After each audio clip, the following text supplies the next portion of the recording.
आज हनुमान जयंती आहे। राज्यात हनुमान जयंतीचा उत्साह पाहायला मिळतोय। अनेक ठिकाणी विविध कार्यक्रमांचं देखील आयोजन करण्यात आलेले, तर सर्वच हनुमान मंदिरांमध्ये भाविकांच्या दर्शनासाठी रांगा देखील लागलेल्या आहेत। सर्वच मंदिर भाविकांनी फुलून गेलेली आहेत। हनुमानाच्या मंदिरात आकर्षक सजावटही करण्यात आली आहे। तर आज हनुमान जयंतीनिमित्त राज्यभरामध्ये हा उत्सव आपल्याला पाहायला मिळणार आहे। विविध मंदिरांमध्ये आज विविध कार्यक्रमांचं आयोजन करण्यात आलेलं आहे आणि त्यासोबतच आज हनुमानाच्या दर्शनासाठी आज पहाटेपासूनच भाविकांनी रांगा देखील लावलेल्या आहेत।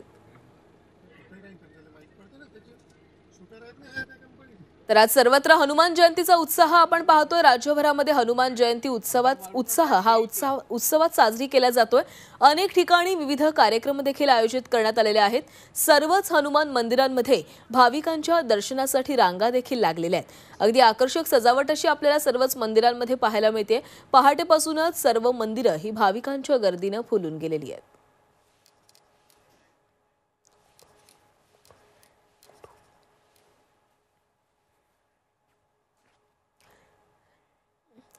आणि या संदर्भात आपण बोलणार आहोत। नाशिकहून आमचे प्रतिनिधी सागर गायकवाड आपल्या सोबत जोडले गेले आहेत। सागर, आज हनुमान जयंती आहे आणि या हनुमान जयंतीचा उत्साह सगळीकडेच पाहायला मिळतोय। नाशिकमध्ये सध्या कसं वातावरण आहे?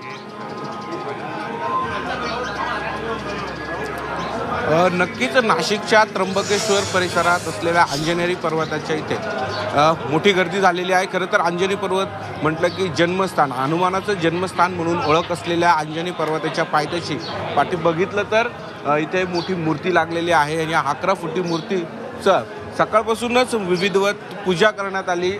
5:51 जन्म उत्सव साजरा करण्यात आला। ढोल ताशाच्या गजरात नाशिककर या मोठ्या भक्तिभावाने या मंदिरात आलेले होते। हनुमान म्हटलं की अंजनेरी पर्वत हाच इतिहासामधला एक पाठ म्हणून ओळखला जातो, कारण अंजनी पर्वतावरतीच हनुमानांचा जन्म झाला असं म्हटलं जातं आणि त्यामुळे अख्ख्या देशभरातून या हनुमान जन्म उत्सवाच्या दिवशी मोठी गर्दी पाहायला मिळते। आपल्याबरोबर या संदर्भात बोलण्यासाठी याच मंदिराचे पुजारी आहे, आपण त्यांना विचारत हनुमानाचा जन्म म्हणून ओळख असलेल्या या अंजनेरी पर्वतावर सकाळपासूनच गर्दी पाहायला मिळते। काय कसा उत्साह आहे? सकाळपासून काय विधिवत पूजा करण्यात आली? जय श्रीराम। ही जी हनुमान जन्मभूमी आहे, अमृतभूमी म्हणून ओळखली जाते। अमृताची थेंब पडल्यामुळे ही तपभूमी जी आहे हे हनुमानाचं जन्मस्थान ओळखलं जातं, कारण अंजनी मातेने इथं तप केलं आणि तीच तपमुद्रेमध्ये ही हनुमानांची मूर्ती इथं बालरूपात सापडली आहे आणि त्यांचं जे भव्य ध्यान मुद्रेमधलं रूप आहे इथं आज सकाळपासून नाही तर काल संध्याकाळपासूनच गर्दीचा प्रचंड हा आपल्याला भाग इथं बघायला मिळतो, कारण कालपासूनच जन्मोत्सवाचे कार्यक्रम आणि पर्वकाल इथे सुरू झालेला आहे। आज सकाळी 5:51 थाटामाटामध्ये हनुमानाचा जन्मोत्सव साजरा केला गेला। त्याआधी रात्री त्यांचा श्रृंगार केला गेला।